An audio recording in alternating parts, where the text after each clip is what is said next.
all day it's been like that. There have been some excellent moves going off the front, and once again, almost immediately after that regrouping, there are riders starting to go off the front of this group again. Looks from the helicopter to be around 12-14 riders still trying to split off the front of this group, but the race very definitely now is under pressure. Johan Museeuw, one of the riders causing the pain as well. There are still 3 climbs remaining, the 10 Bos and the Muir, the big one, and of course the Bosberg just before the finish. Huge gear that Museeuw has been using all throughout the stage here. His teammate Michele Bartoli coming over the top now to lead them around this corner after the climb of the Berendries, and as you said, definitely the next climb is going to be 10 Bos, and then it's a long section on the tarmac before they then get to the Mur de Grammont. And although it looked as if it all came back together again, it's split up once again over the final few metres of the Berendries. There's a lot of riders still in that chase group. It doesn't take an expert now to know that if you're going to win the Tour de Flanders, you have to pay very close attention to the action at the front, and the strong men are the only survivors of this race today. There's no more than 40 riders left in. 30 kilometres to go, a shade under 20 miles left to race. It's not very long by any standards, and any attack now could be the winning move. You have to be so attentive. You have to make sure that you don't lose too much energy by going with the wrong moves. And again, Mapei shooting somebody across there to get across to that leading group, to try and have as many riders as possible in the leading group in this race. And everybody's dashing for wheels here, hoping for a slight little bit of drift off those passing motorbikes perhaps to help them get across the gap. It's Wilfred Peters again. Once again, this man, he won't give up. He realises Johan Museeuw's up the road. He wants to get there. He wants to help out as much as possible to the last moment in this race to try and make sure that the victory goes to Team Mapei. This guy, he really is a star. He works for everybody else in the race, but that effort of his, in fact, has made the group swell quite a bit, because there are around about 20 men at the front of the race, and those guys behind there are going to have a hard time pulling themselves back. Well, reforming at the front again, and looks like we've got a new rider at the front here at the moment. Oh, I'm not sure, but it might be Medico Gualdi who's hit the front looking for a bit of help. But you're right, Paul, it's a nice group, but it's still a little bit unmanageable, and we've still got the big names of Museeuw, Vandenbroucke is still here, Tchmil is still here, and of course Bartoli, who I think is the man to watch out for right now. Bartoli certainly has got the form at the moment. He rode, I thought he rode an excellent Milan-San Remo. He didn't come up with the goods, and he wasted an awful lot of energy going after that attack by Marco Pantani. But today, it's a different race. It's not like the Milan-San Remo. At the end, you still have to be fresh, and you still have to have the power to be able to attack on climbs like the Mur de Grammont or the Bosberg. And again, you see, although that group of 20 riders has gone off the front, nobody is laying down arms. And George Hincapie, in fact, for the first time today, seems to have missed out on one of these splits, and is forcing his way across the gap. Yes, and he's going to have to do it quickly, because I get the feeling now that this might be the break of the race. There's looking to be a lot of tired legs down there, and George is losing a lot of ground. He's going to have to work pretty hard. That's a big group that's up there now. It looks to be around 20 riders. Well, they're saying it is 20 riders, and in fact it is a strong group, and the race under pressure here with just 3 climbs to come. All the big names are in there, the men we've talked about for the last week or so on this Tour of Flanders. Johan Museeuw, Michele Bartoli, Tchmil, and it'd be interesting to know if Joe Plancart has made the split, because after that bad crash he was shaken up quite a bit, and he did seem to recover, and he did get himself back into the big group, but I'm not sure if he's managed to get across here just now. Well, we certainly haven't caught a glimpse of him. In fact, Philippe Gaumont that crashed early on today, he's gone to hospital at Zottegem, so let's hope he's not too badly injured, but it looked as though he may have broken a bone or two after that fall, the way it was turning out. Tristan Hoffman from TVM on the front. Max Sciandri still riding very well. Zbniew Spruch, and the light grey jersey there, just 2 behind Zbniew Spruch, is Peter van Petegem.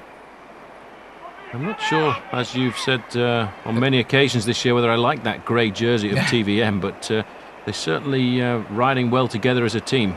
Well, there's a strong attack there, and it's gone by the Lampre team. A good reaction from the rest of the field, though. They're looking for somebody to start the action and jump on it straight away and see what they can get going. But so far, nothing working out. Gian-Matteo Fagnini, by the way, is the Seiko rider, and as I speak of him, it looks like he's launched an attack there on the outside. Well, Fagnini's normally the lead-out man for the big Lion King, Cipollini, who isn't, of course, riding this event, and now having to ride his own race. But he's jumped onto the wheel of Wilfred Peters and sat up for some strange reason. Well, he didn't want to get away in too much of a breakaway. Surprising move by Peters. Obviously, they're still trying to keep the pressure on the Mapei team now, feeling that this group is much too big for success. So they're trying to split it down to try and get it into a much more manageable size. Sciandri now is the man to attack, immediately marked by Michele Bartoli there wearing number 1. And comfortably on the back of that group wearing 78 is Frank Vandenbroucke. So Vandenbroucke, I think, only has one teammate in this group, and that would be Peter Farazijn, who's ridden an exceptional race so far. But again, I feel that Cofidis is a little light when it comes to the one-day classics. There are not enough men up there in the crucial stages of these races to support a rider like Vandenbroucke. Well, here comes an attack, and this looks like is it Fagnini again having another go? No, this is in fact, this looks like it's Gualdi who's gone here. From Polti, he's launched an attack, and there's been a little bit of a lull here, so clearly he's not the man appearing on the handlebars of too many of the big favourites, because they've allowed him an attack. Another move coming across from Hoffman. Tristan Hoffman, the former champion of Holland, has come across to the leading rider from Polti. Fabrizio Guidi there, and it's Marco Guidi who's put in the attack. Peters is going again, Phil. Look at that. That is unbelievable. He's definitely on a mission today. He's definitely going out. And in fact, that attack has opened up a gap. And again, 5 or 6 riders are leaping off the front of this group of 20 riders. And again, instigated by Wilfred Peters on the slopes here of Ten Bosch. Those long, slender, brown legs, not from the sun but the rust, I think, of all the racing in Belgium this year, as he tries now to climb here with a good pace and trying to pull a little group clear yet again. And it looks as though Farazijn's got in this group again, Paul. He's riding superbly today. A great race today by the Belgians. They've been certainly waving the flags. You can see the flags of the Lion of Flanders out on the road, and many people are nicknaming Johan Museeuw the Lion of Flanders because it's amazing that he's come back to the top of the sport. He's in that group. A good attack by Mapei, but again, Phil, it's all coming back together. Nobody really, when they get into a breakaway situation, wants to give 100% because they're all saving something for the real tough climb to come, the Muur de Grammel. And as we all know, that is such a difficult climb. None of the vehicles are allowed up there, by the way, because for fear they might break down and block the road and cause the riders to crash. So they have to deviate and go around. And the riders themselves, of course, they take the hard climb up. Fontanelli, Ecotoni just gone through, 162, stage winner of the Giro d'Italia. Stage winner of two stage wins, I should say, in the Tour de Langkawi a couple of years ago as well. A very good winner of races.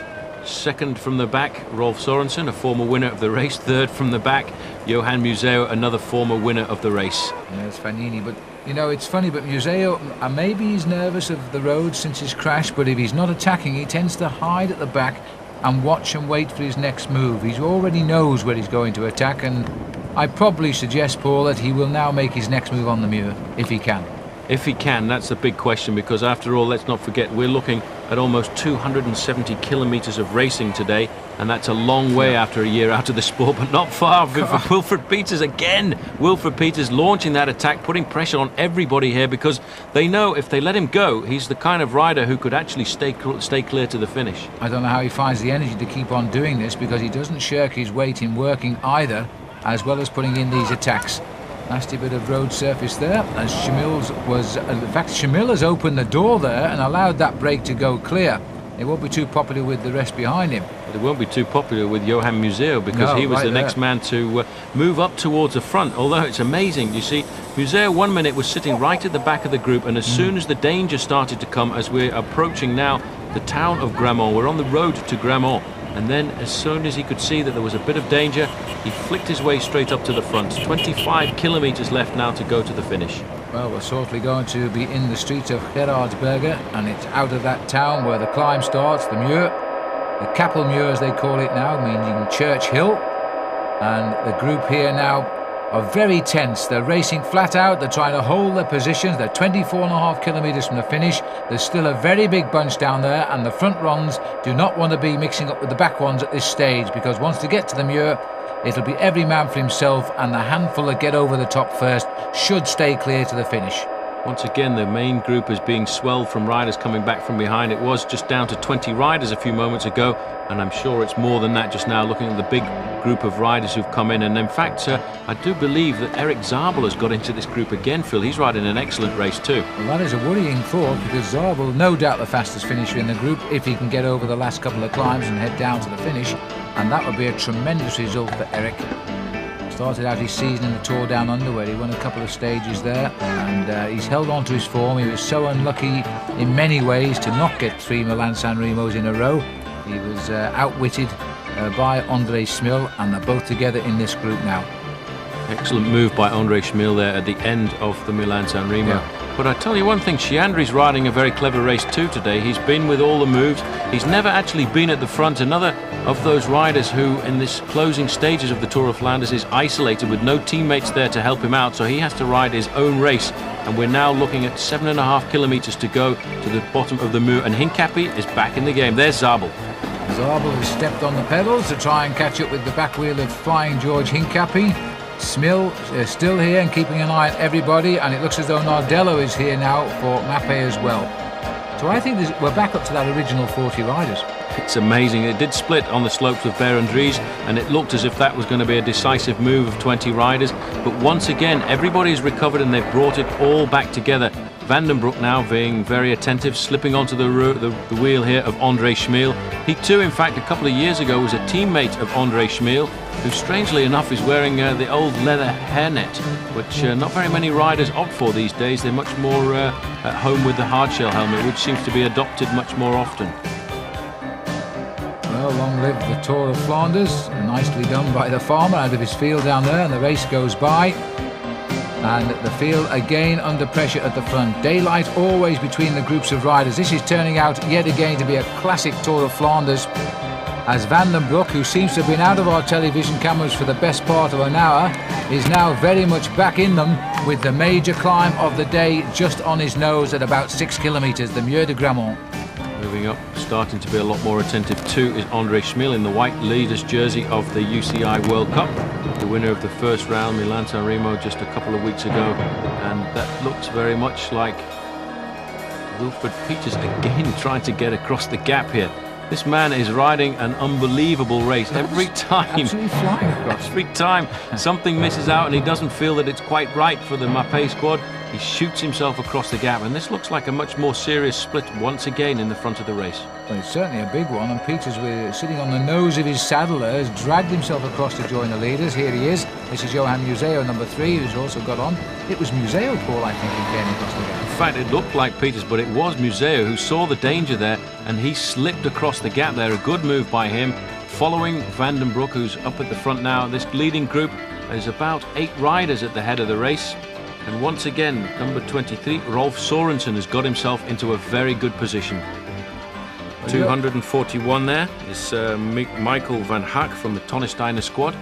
And most of the big stars here. And interesting, though, to see that Erik Zabel has got himself into the leading group of the race so far. Still, it is attempting to split up here, as we've got Rabobank and TVM on the attack. Zabel beginning to look very good and very impressive here as he looks for the wheels to mark.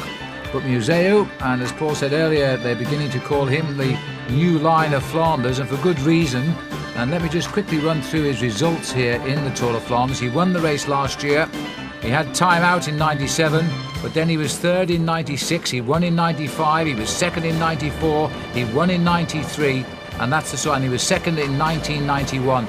So Johan Museeuw has always enjoyed this event and always seems to rise to the occasion in it.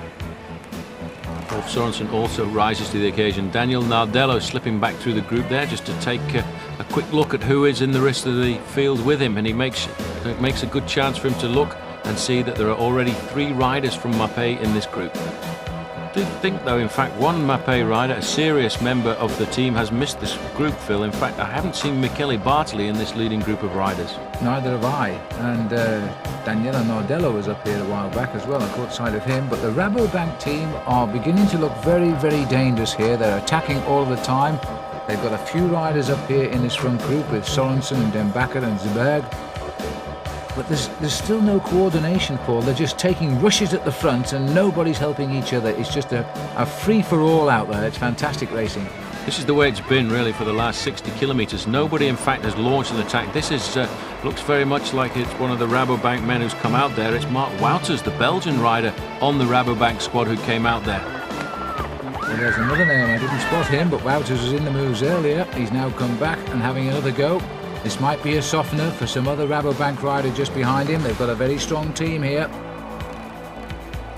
Obviously hoping to take the sting out of the counter-attacks and set something up for Rolf Sorensen, who's done a lot of work to whittle down and put pressure on the race so far. Mark Wouters now has been an excellent rider for Belgium. He turned professional quite a few years ago for the Lotto squad back in 1991, so he's an experienced pro, and then he switched across and raced for Word Perfect for a couple of years before that team then became Novell and then passed on to the Rabobank squad, which has been looked after by Jan Raas. Under the 20 kilometres to go, just 12 miles from the finish, and there's still a lot of riders here dreaming of victory in the Tour of Flanders 1999 style, and including last year's winner, Johan Museeuw, who probably never dreamt he would ever reach the condition to ride this race competitively again, and he's done that, and he's ridden so far brilliantly today. Another good name in that group as well, Peter van Petegem in the light grey jersey, sitting very close to the back, being attentive. And he too would severely love to win this race. He's won on 2 occasions Het Volk, which is almost a mini version of the Tour of Flanders, but it's 60 kilometres shorter than this event, 40 miles shorter in total, only 200 kilometres. Today, these riders facing 265 kilometres with 16 very difficult climbs. A lot of work is being done for Mapei by Daniel Nardello, and they're obviously trying to set it up now for the big attack, Phil, which I'm sure has to come on the slopes of the Muur de Grammont. It's got to. We're into the outskirts now of Gerardsbergen. 18.9 kilometres to go to the finish. They've pedalled now for 251 kilometres and a few metres, and now they're gathering for the climb. When they leave Gerardsbergen, there's only one way out for the Tour of Flanders. It's over the cobbles of the Muur de Grammont.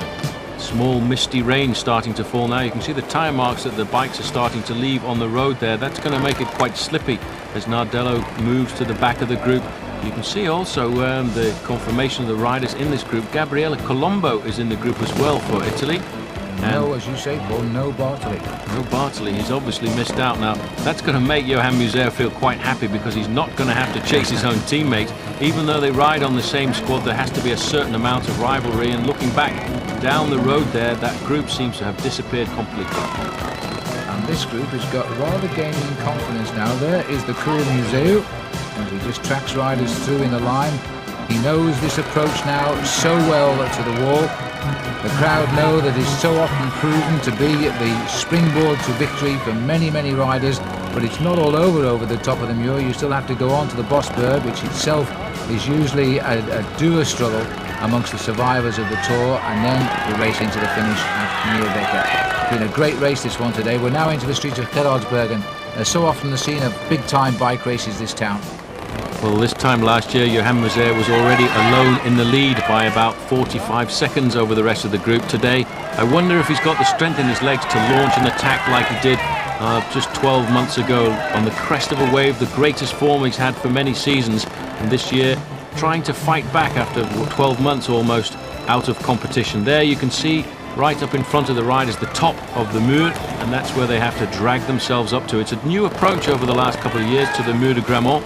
They go straight through the town. They used to actually go around the town first and then turn left onto the slopes of the climb. I think this makes it a lot more difficult. You drag up towards the right-hand turn where the cobblestones start, and then once you reach what used to be the summit of the Muur de Grammont, you take a right turn and go on even further up to the top by the chapel.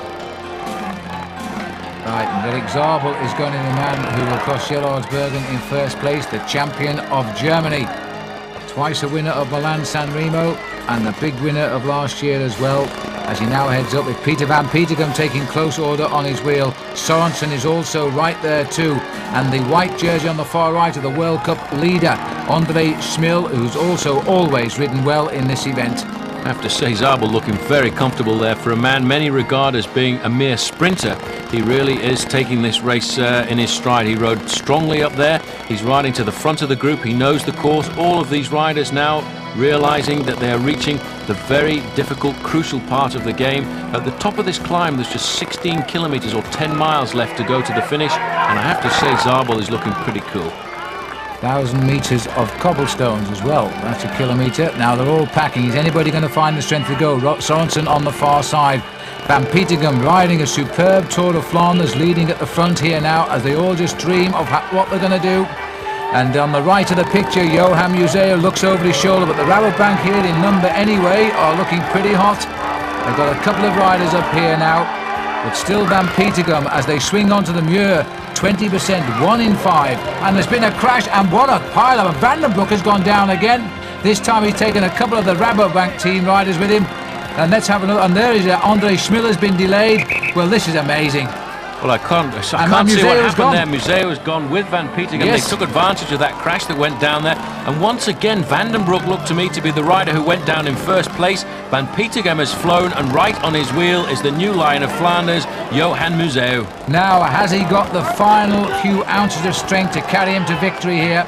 Because he's gritting his teeth on the tail of Van Petegem. Van Petegem looks strong today. I tell you what, Museeuw is in difficulty here, Phil. Look at his face. He's really pulling himself inside out. He knows he's got to stay on this wheel. Van Petegem looks very calm and collected, and there's a gap. This is the first time, I think, in his career Museeuw has been put into difficulty on the slopes of the Muur de Grammont, and it looks as if he's going to get blown away by Van Petegem, but he's digging deep and trying to stay just on the slipstream of the man in front. Van Petegem looks brilliant, but you have to admire Johan Museeuw. You don't really see this rider suffer like this. He will not allow Van Petegem to go. He knows if he can limit his losses at this point, then he will go clear together with him over the top. But it just shows you, Paul, even a man of Museeuw's ability, even when he has to, he knows how to suffer. Well, he knows how to suffer. He's learned how to suffer on these climbs of Belgium. This is the last kick up to the summit by the chapel now. And Museeuw, last year, alone in victory on this way towards the finish line. Today, chasing Peter Van Petegem, a fellow Belgian, and he knows he has to pull himself back into the race. Vandenbroucke just went through, so he recovered very well indeed. But you can see the difference in the speed of the chase. Ouch, is the only word you can use here, because this is hurting all of them. Vandenbroucke must have got up like a scalded rabbit there, because he's come right up through this group and he's leading the charge. So another look at the crash here. Watch for the first rider down. Well, I think it was Vandenbroucke. I think he fell against the Rabobank riders, Paul. He seemed to be falling on the outside. It looks to me as if again he went down in first place there. The front wheel came away from him and he leaned onto, I think, Rolf Sorensen there, and the man who got caught out at the back. Let's have a look at it from a different angle and see what it looks like. You can see there, just in the front there, in fact, it's definitely Vandenbroucke who goes down first, and I think his arm goes across to get the Rabobank rider, which was Sorensen, and Tchmil just had nowhere to go. Yeah, Nardello delayed, poor Andrei Tchmil down, and Vandenbroucke there remounted and being pushed back into the fray. But he's done a good job, because he's best of the rest right now as we rejoin the two leaders over the top now of the Muur, racing as fast as they can to get to the Bosberg, which isn't too far away, and neither's the finish now. Well, what a great recovery there by Johan Museeuw. He realised, he knew that this was a great attack by Van Petegem. Van Petegem has had great form recently. He's just recently won the 3 days of La Panne, so he's got good condition. And the thing is, the way he's riding now, Johan Museeuw has got a great chance of victory, because he's the man who's won this race 3 times before, and he's the man who's got the brain to win. Well, the group is starting to reform behind. And is this Bartoli here? It is. I don't know where he's come from. He was nowhere, and there's Sciandri too. They've obviously leaped across the gap from behind. They were more than a minute behind at the bottom of the Muur de Grammont, and Bartoli, realising the danger, has leapt across there to the chase group now with Max Sciandri. Well, Max must have done a pretty strong ride himself over the cobbles of the Muur, and he's come across with Bartoli.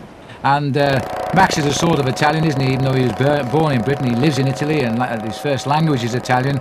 Sharing a drink there with a rival, but both friends at the moment as they chase what is the common enemy. And I'm not sure in Bartoli's case whether that's Museeuw or Van Petegem. Well, I'm not sure how he's going to react now, because Bartoli will realise very shortly that his man, Johan Museeuw, is in the lead, and he will not chase him. I don't think he's that kind of rider. I don't either. He's got the great respect that all true champions have, and he'll give Johan Museeuw the chance to stay clear and the chance to a crack at a 4th victory in this event. But it's going to be difficult, because I have to say, Museeuw, let's not forget, 12 months out of competition, it's very difficult indeed to bring yourself right back to the top of the sport. Although Museeuw has done it, but look at that, the gap's only 16 seconds. He's at the top of the sport, but by the very standard that Johan sets himself, he might feel he's not quite there yet. But to return literally from what appeared to be at one stage a very serious injury, to come to be in what might well prove to be the winning move here now in the Tour of Flanders says an awful lot for Johan Museeuw. So that group has come back pretty smartly They're behind. closing. We're at the foot now of the 16th climb. There's an attack by Vandenbroucke. So Vandenbroucke has come out of that group just under the banner now, and he's trying to ride across to the leading group of 2. Well, we can't be far now from the actual climb of the Bosberg, so that may be why Vandenbroucke has decided the chase group is not going quick enough. And this man has a wonderful turn of speed and determination when he goes. Remember how he won Het Volk? He had so much strength in those legs, and now looks as though it's going to be Vandenbroucke and Vandenbroucke alone who is going to catch up with the 2 leaders of the Ronde van Vlaanderen, and that is Museeuw and Van Petegem. Let's have a look at the attack again.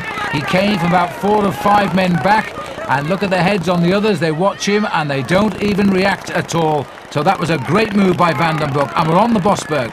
1.3 kilometres, 12% at the steepest part, and the pace on the front is being set by Pieter van Petegem. Johan Museeuw now realises Petegem is extremely strong. He's seen his back wheel all the way up the Muur de Grammont, so he will just try and survive and let his Belgian compatriot set the pace.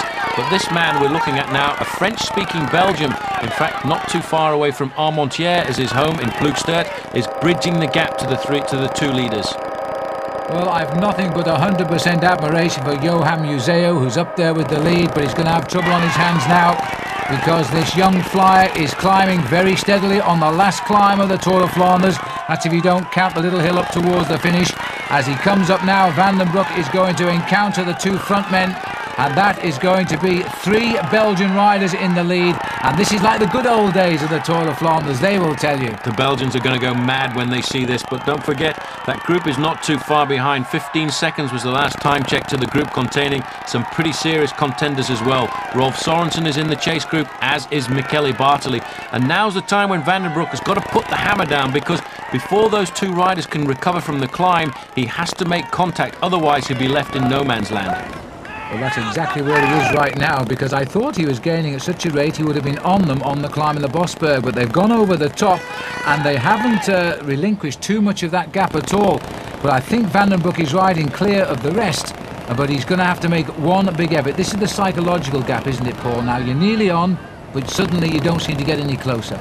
Well, after 6 hours in the saddle, it's really difficult to close down the last few metres. And let's not forget, Vandenbroucke has had another fall in his day, because not only did he fall at the bottom of the Molenberg, he fell off at the Muur de Grammont. So he's having to fight back all the time from these incidents. 6 seconds is his disadvantage over the 2 leaders, and the group with Bartoli in it is 22 seconds back. So this race is far from over.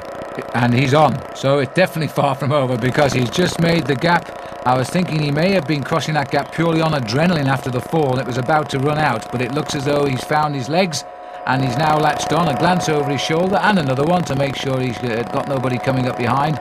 And we've got 3 Belgian riders in the lead in the Tour of Flanders, and that could be a great result for them today. It certainly is. You have to go back a long way through the history books to see 3 Belgians at the front of this race, which they regard as their own.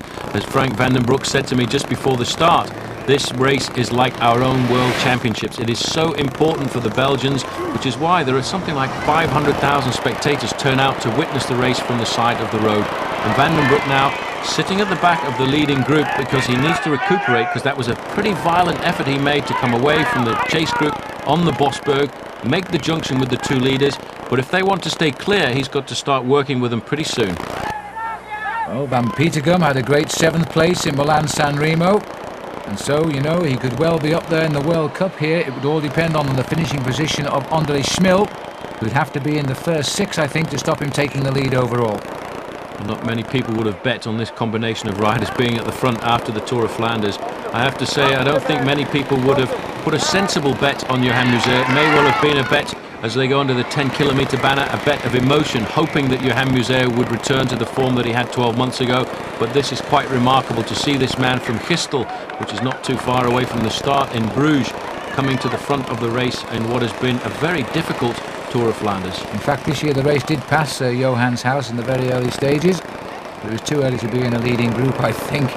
But yes, you're right, Paul. If this man wins today, he'll be fated like he's never been fated before, because I think it will be seen as one of his greatest victories. But look at this man, Jean-Luc Vandenbroucke's nephew, Frank Vandenbroucke. When Jean-Luc signed in for the team and they fell out and he left it, he must have known then what a talent this boy was. I think he must have certainly known. He was trying to keep hold of him, and I think that's what the friction was caused about, because he was trying to keep him in the Lotto squad, and the Lotto squad didn't have the backup and didn't have the money to keep him on their ranking, because he is a great talent. He is a courageous rider. The fact that he bridged the gap after that crash on the Meerbeke and has still got the energy to attack these two great champions just goes to prove that he's trying to rip the race apart.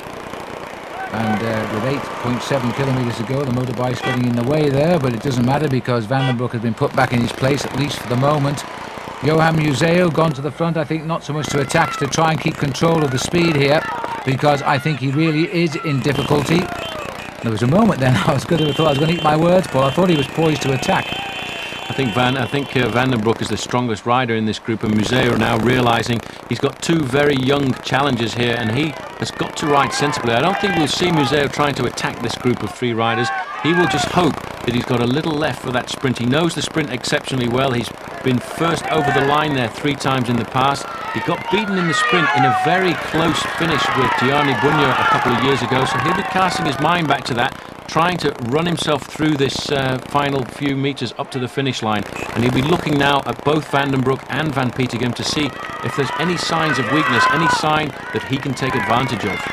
Well, the one thing possibly in his favour is there are 3 of them. If it had been just 2 riders, then I think Museeuw would have finished second. But now he can use the tactic of confusion with 2 men around him. And we'll see. But first of all, of course, they've got to get down to the finish, clear of the group. And at the moment, it's looking very good. It's now out to 24 seconds, back to the 4th rider on the road. And of course, Bartoli is in there and will not be countering this move now. He certainly won't. Vandenbroucke not scared to go to the front and do his share of the pacemaking. These 3 riders, they all know each other exceptionally well. They've ridden many races together, and now they are 3 Belgians looking for a victory in the race to them, which is more important more often than not than the World Championships. Van Petegem is looking excellent at the moment. Vandenbroucke recently won the time trial in the 3 days of La Panna, and the overall victory was taken by Van Petegem, who's on the front. So those 2 guys are in excellent form right now, and they really are the men on the crest of a wave. But I really emotionally would like to see Johan Museeuw come off with the win here. And so I think fair to say the majority of Belgium too, certainly the Flanders area for Johan. But Van Petegem, also a native of the circuit, while a little bit further out for Frankie Vandenbroucke. But the 3 of them, well, any one of them deserves victory. Remember, 2 falls that we know of for Frankie, and he's got up from them all and put himself in this position. Van Petegem, twice the winner of Het Volk, has announced quite openly this is the race he wants to win, and the man who's won it 3 times already, Johan Museeuw. 3 very worthy riders in front, with just on 25 seconds now the time gap. And Museeuw constantly turning his head, checking out the riders, watching their every move. He's ready for somebody to go. Well, the gap opened up again. Another couple of seconds, 26 seconds is the advantage they have over the group containing Michele, Bartoli. And I have to wonder now what is going through the mind of Johan Museeuw on the front. A quick look there at Frank Vandenbroucke, probably a few words of encouragement, encouraging him to do a little bit more work, hoping that he'll push his youthful enthusiasm a little too far and fatigue himself before the finish, because Museeuw is probably having to pull every trick out of the book now if he wants to win, and there's a big organised chase behind in that group, and it's all the orange jerseys of Rabobank on the front. And nobody to help them now, but at least there are 3 of them at least in this group, and they're trying to put things right for Rolf Sorensen, as the Rabobanks are left alone now to chase down these 3 Belgian riders out front. The one thing that could go in favour of the Rabobank behind is that these 3 will slow down as the finish approaches, as they start to work out their finishing sprint. But what a combination. Vandenbroucke, Museeuw, Van Petegem. All great Belgian riders, all looking to win the Belgians Classic, the Tour of Flanders. Johan Museeuw now must be racking his brains out, wondering if he's got the strength left. I don't think even Johan Museeuw could have expected to be at the front in the final kill of the Tour of Flanders. But I tell you what, Phil, they may well not stay close to the finish, because this is a real concerted effort here coming from the Rabobank riders, because Marcus Zberg is in there in this group, and Marcus Zberg has got a very good sprint. So the Rabobank riders in that chase group behind will really put the hammer down and try and pull these 3 back into the fold. So they've got to keep working and not think too much about how they're going to handle their sprint at the finish. Van Petegem in the grey jersey, 2 victories his way this year already. He won the overall in the 3 days of the Panna, the race that lost the stage when the police swooped on all of the Mapei team, stopped the race and arrested them. Thankfully they were all released without any further investigation, but the race finished with a victory overall for Van Petegem, who also won what we used to call the Grand Prix Harald Baker E3 race, Paul. Yep, I'm not sure why they call it the Grand Prix E3 anymore. It was named E3 because it zigzags across the E3 motorway, which now unfortunately has been changed to the E17 due to European rules. Okay, so he won the Grand Prix E17 this year. Well, you've got to make way for a bit of inflation, but there's a serious chase coming on behind from the Rabobank riders there, and if they can bring it all back together, it will give Marcus Zberg a great crack at the victory. But Van Petegem now accelerates, and we're almost in the streets of Meerbeke. 4 kilometers left to go to the finish, and Museeuw, I have to say, has been using a monstrous gear throughout this race today. Yeah. He doesn't have the suppleness that he had last year, and he may well be able to use that strength to his advantage in the very difficult sprint up to the finish line, because that final 500 meters up to the line in Meerbeke really is unbelievable. 23 seconds, the chase has chipped 3 seconds off, but the race is drawing to a close now. Decision time soon. Van Petegem, by the way, 5th in this race last year when Johan Museeuw was the winner, and he would like to do better than that this time around. Well, he will do better than that if he stays away. At least he'll get 3rd. Every time they see these yellow banners on the road, they know they're getting so much closer to the finish line in Meerbeke. And Museeuw looking down at his gears there, looking down to make sure that everything is fine. There's going to be no problems with his machine, because he's now thinking, I would say in the back of his mind, that yes, I have got a chance to win here. I have got a crack at taking a 4th victory, but I'm going to have to do something about these 2 young riders. Van Petegem, not quite so young. He's 29 years of age now. Vandenbroucke a little younger at 24. But Phil, there's the big organisation in the Rabobank squad. Now they've got to give everything to try and put Marcus Zberg into a position to win. When you see them chasing as they are now, it's hard to imagine that they actually missed out on the breakaway there. I think there's five riders possibly here in this working group. And now coming in towards the 3 kilometre to go banner. And sooner or later, will somebody have a stab to go for it in the hope the other 2 hesitate just long enough? Watch out here, Van Petegem is tightening his shoe straps here. Doesn't want to make any mistakes when he comes up to that final slope up to the line. But you know, I think the group is starting to close down pretty rapidly. They've moved the neutral service vehicles out from behind this leading group of 3 riders, and there's the banner they've been looking for. 3 to go. That's around about 4.5 minutes of energy, 4.5 minutes of effort before they get to the finish line. They're keeping the gap clear now behind these 3 leaders, Museeuw, Van Petegem and Vandenbroucke. And I have to say that it's a great job is being done by the riders from Rabobank behind, because they're starting to nail it back. And Vandenbroucke looking back down the straight roads to try and get an idea of how far behind, and it's down to about 15 seconds. It's not far at all. This is a great pursuit here, team time trial style by the Dutch Rabobank team. These 3 haven't missed a turn. They haven't tried to attack one another. Goodness knows where this is leading us. Which one can possibly pull it off? I think the whole nation would love to see Museeuw. But one has a feeling that Vandenbroucke really, or Van Petegem, must do it today. There's the chase in the helicopter. No friends here at all. Michele Bartoli having a nice trip towards the finish, and could well clean up in this sprint if he gets this nice quiet ride. I have to say, if they do pull it all back together, although Marcus Zberg sitting there in 4th position is a very good sprinter indeed, because of the fact that Bartoli's been able to sit on for so many kilometres, he could be the man to take advantage. And that again, once more, proves the strength of a team like Team Mapei, to have the strength in numbers when you come down to the final kilometres of a race like this. 2 kilometres left to go to the finish. Museeuw lying off the 2 of them now as he watches just what they're trying to do. I wonder if he's decided now, I've done my share of work. 22 seconds the gap. There is enough room there for a little bit of cat and mouse, but not a lot. Otherwise that break will be on them. And here they come. They're now under the 2. You know, it must be inside 20 seconds, Paul, as Andrei Tchmil also moves up towards the front now to have a little look at how the chase is getting on. He needs a top 6 finish now to stay leader of the World Cup. Vandenbroucke is trying a big turn of speed here now, and immediately on him goes Van Petegem, and the wily Museeuw never missed a pedal rev. What a poker player. He now knows what he has to do. He knows these 2 riders. Because of that attack by Vandenbroucke, he realises that Vandenbroucke now is not so confident for the sprint. And the reaction coming from Van Petegem, who will gain a certain amount of confidence. And so what Museeuw is going to do is going to play these two riders against each other. They're gambling, Paul, because they must have lost 6 or 7 seconds with this free wheel over that chase down. That group now must be only 15 seconds behind them. As we start to approach the kilometre to go banner, they're going to lose more time here now. Vandenbroucke doesn't want to lead out. Museeuw certainly doesn't. He's going to have to gauge his sprint to perfection if he's going to have the legs once at the end of this straight road. And in fact, easing away is Van Petegem. There's no reaction from Museeuw. He's gambling here. He's forced the younger rider to go for it. Now that takes cool and class.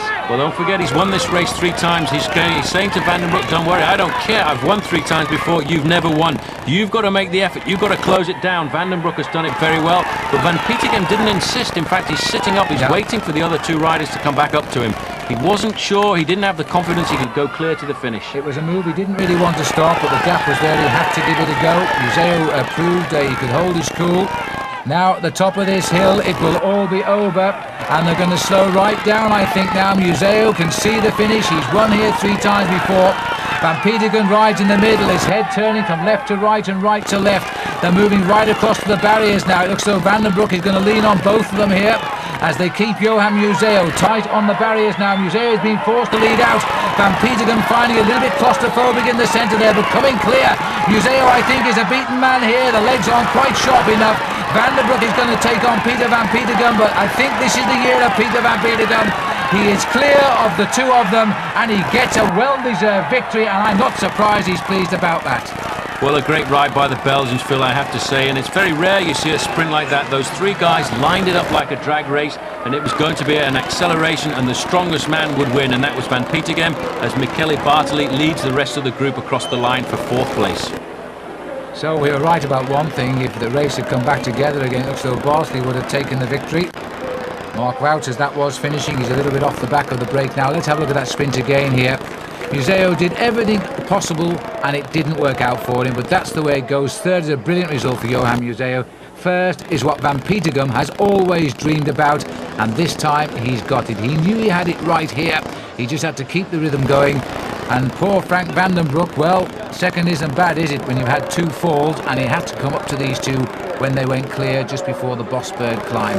There's no doubt about the winner today, and that was Van Petegem. What a great performance for the Belgians as well. 1st, 2nd and 3rd in their own classic, and Van Petegem will certainly be feted by all of Belgium tomorrow, because that was a magnificent victory, and it's great to see Johan Museeuw coming back to the top of the sport after such a difficult year out, fighting his way back with an awful lot of courage and determination. He's probably going to feel rather disappointed at this moment in time because he's such a winner on the way. But you know, the crowd will appreciate just how well he's come back. He has to feel pleased when he looks back at hindsight at this event. Van Petegem, well, he sacrificed the Hepvolk this year. He's won that twice, and I bet you he'd have traded all 2 victories in Hepvolk just for 1 in the Tour of Flanders.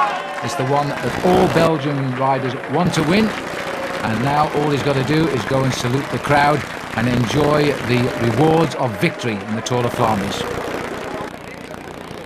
Frank, another tough day at the Tour of Flanders, and it ended up being a real classic once again. Yeah, it was kind of a weird race. Like, big groups would go off, and then Mapei would chase, and a big group would go off. But I mean, it was yeah, classic. I mean, the cobbles were muddy and wet, and it was hard all day. I mean, hard. I don't think we ever sat up too long. Before the start, you said to me your favourite was going to be George Hincapie. George did an awful lot of work in the early part of the race. Do you think he was a bit too nervous? He wanted to do too well? No, I mean, it was good he was in that first move with 25 guys, and he was just sitting on, just waiting, and then after that, he was in a couple other moves. You know, when the big guys go, you have to go with it and stuff like that, and then me and Marty were there, but then we crashed on like the Eichenberg, and so we lost contact to the main group. George was already in front there. So I don't know what happened after that. You know, we never caught back on. I'll tell you what happened after that. Van Petegem won the race at the end of the day, and Johan Museeuw finished 3rd. What do you think of that? Who got 2nd? 2nd was Vandenbroucke, but Museeuw was up there all the way towards the end, and that's quite a remarkable performance by a man who's been out of the sport for nearly 12 months. When you're born a champion, you're always a champion, and he's definitely a captain. What about Frankie Andrei? Another ride in the Tour of Flanders, another day down to the finish here in Meerbeke. Yeah, I made it, but a little disappointed that I crashed in that Eichenberg, which was kind of critical because, I mean, once you lose, you know, that kind of time, it's hard to make back up. But Yeah, I mean, we're trying. It's a hard way to carry on with your apprenticeship, riding races like the Tour of Flanders. Yeah, Tour of Flanders is a great race, so I think we did good. I don't even know what happened. Do you have? Well, George Hincapie rode well. The race was won, in fact, by Van Petegem, second Vandenbroucke, and third Johan Museeuw. Well, those are all guys that we thought were going to be up in the front, and I had bad luck today. I was going up the hill and my derailleur ripped off, and so I didn't get to help out George as much as I really wanted to. But George looked like he was going really well, and the team rode really well till whatever I saw. So I'm happy with what we did. My goal is to finish today, and I did that, and hopefully George is up in the top 10 to 20 or so. Frank, deux questions. C'est toujours très difficile de faire. Well, Frank, it's always difficult to finish second in a great classic. You've had a lot of bad luck today, though. Ouais, je veux dire, j'ai fait deux chutes, mais I have to say it's two very bad crashes. I lost a lot of ground on the Molenberg. At the bottom of the Mur de Grammont, it was even worse. I had to make a lot of extra efforts. Otherwise, I think if I hadn't crashed, I could have attacked in the Mur de Grammont. The crash at the Mur de Grammont was the most dangerous. Yeah, I had to use an awful lot of force to try and drag myself back to the group in the front. If I hadn't crashed, I think I'd have been a lot quicker and maybe I could have won alone. It's been a great day for Frank Vandenbroucke and also for Belgian cycling. Well, for me it wasn't such a hard day. I was in a fantastic day, great condition today. And for Belgian cycling, it's definitely our race.